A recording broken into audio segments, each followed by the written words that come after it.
On today's show, DeMar DeRozan traded to the Sacramento Kings. Was this a good move for the Kings, and how does he fit next to De'Aaron Fox and Domantas Sabonis? We're going to unpack it all on today's Locked On NBA.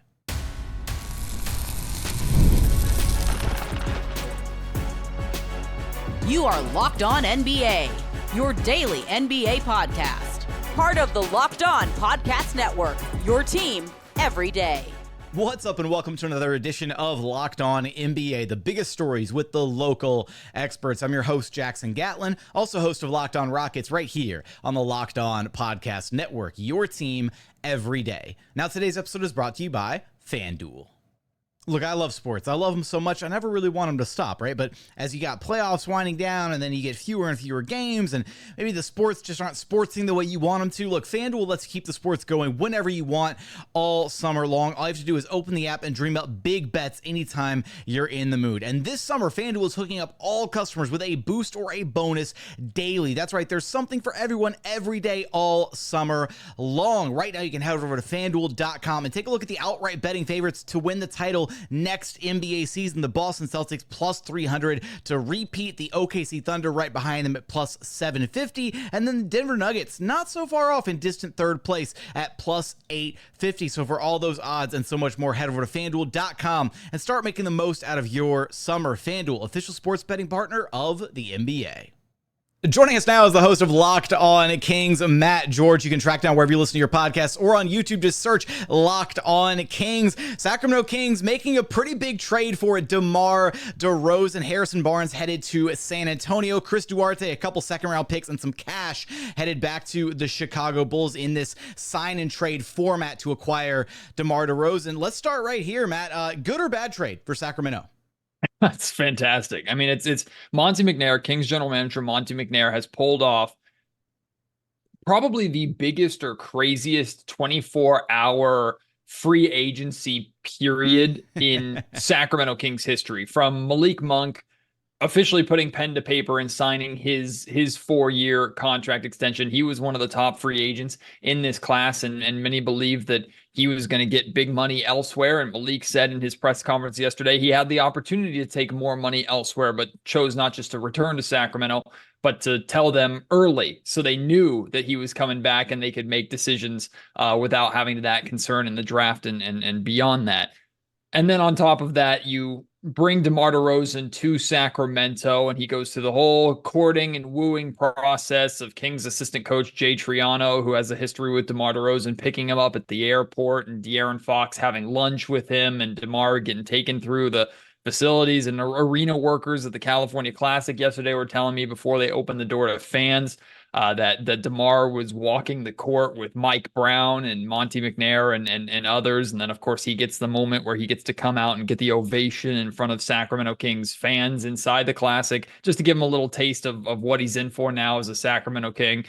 I mean, just a crazy 24 hours, something that really just we don't see here in Sacramento. It just doesn't happen in Sacramento. And I understand that DeRozan is 34 years old, soon to be 35, and I'm sure we'll get into that in this conversation, but getting a 6-time All-Star to choose Sacramento, because even though this was a sign and trade, there's still a negotiation element to it. DeMar still had to choose to accept this deal. So in my mind, this is still a free agency signing. He chose Sacramento over the potential of going to his home, Los Angeles, which is unheard of, or has been unheard of in Kings free agency history. So a tremendous day for the Kings.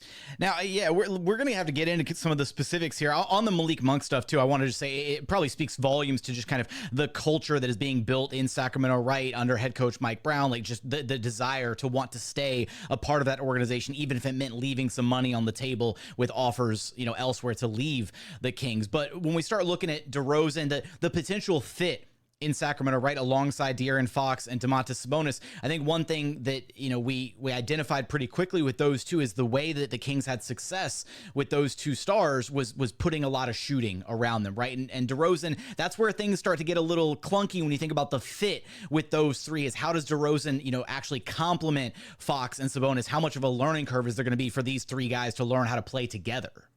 Oh, I think it's a fair question to ask. Look, it's not a seamless fit, and that's like seamless fits don't happen too often. Like straightforward fits, like for example, the example I always use is the Milwaukee Bucks, right? You have Giannis Antetokounmpo, who doesn't really have a 3-point game and is a beast at getting downhill, unstoppable, getting to the basket. You want to surround him with shooters, which of course they've done that. They turned Brook Lopez, who was one of the best post bigs when he first came into the league, into a shot blocking 3-point shooting specialist, which Splash is crazy, Mountain, right? man. It's unbelievable. So I understand, like in theory, okay, the Kings would want to surround Fox and Sabonis with shooting. It's what they've done over the last 2 seasons, but what they've lacked is so much of what DeMar DeRozan brings to the table. Now, I'll bring you back to some of the comments, the negativity that people are saying about the fit with DeRozan is the same comments that we heard about the fit with De'Aaron Fox and Domantas Sabonis, two guys that don't really have 3-point games. Well, De'Aaron Fox is now averaging 7 3-point attempts per game. He had a tremendous jump in his 3-point shooting over these last couple of seasons. He has that 3-point game, so he can space the floor and take a little bit of that pressure off of DeMar DeRozan even. But what the Kings have been lacking is another guy that can just straight up go and get them a bucket, right? That has been De'Aaron Fox's job and Fox's job alone. Fox was the only guy on this roster with a mid-range game, period. The only guy. Everybody else was a 3-point specialist or trying to score and get to the rim. DeMar DeRozan provides Sacramento not just with the other most clutch player in the league, De'Aaron Fox, and DeMar DeRozan, the two most clutch players in the league, now on the same team together. So you have options, of course, in the fourth quarter. But hey, let's say you're on the wrong side of an 8-0 run, which the Kings have found themselves on many, many times, and you just need a bucket to stop the bleeding. DeMar DeRozan can be that guy for you. The Kings even looked to Harrison Barnes at times to be that guy when either De'Aaron was out of the game or De'Aaron didn't have it, or God forbid, De'Aaron was hurt, right? DeMar can provide some of that. And even you simplify it even more, right? Let's say there's 4 or 5 seconds left on the shot clock after a broken possession. Whoever's defending the Kings does a fantastic job, gets the ball out of De'Aaron Fox's hands. Okay, DeMar is working isolation now on the wing with 5 seconds left. He's just got to get a shot up. He is capable of doing that at an elite level, not to mention how good he is at getting to the foul line. So yes, in theory and on paper, surrounding Fox and Sabonis with shooters is the quote unquote correct way to go. But we've seen over the last 2 seasons, even when the Kings had the number 1 offense in the league, they struggled, especially come playoff time, when they needed guys that could just go and get them a timely, important bucket. It was Fox and Fox alone. Now DeRozan can pick some of that slack up. It's definitely going to be exciting to see, Sacramento's like best 5 take the court at various points next season, seeing them close out games, having DeMar to take that pressure off of Fox, especially in those critical moments, at the end of a game. They're going to be very excited to see all that ultimately play out.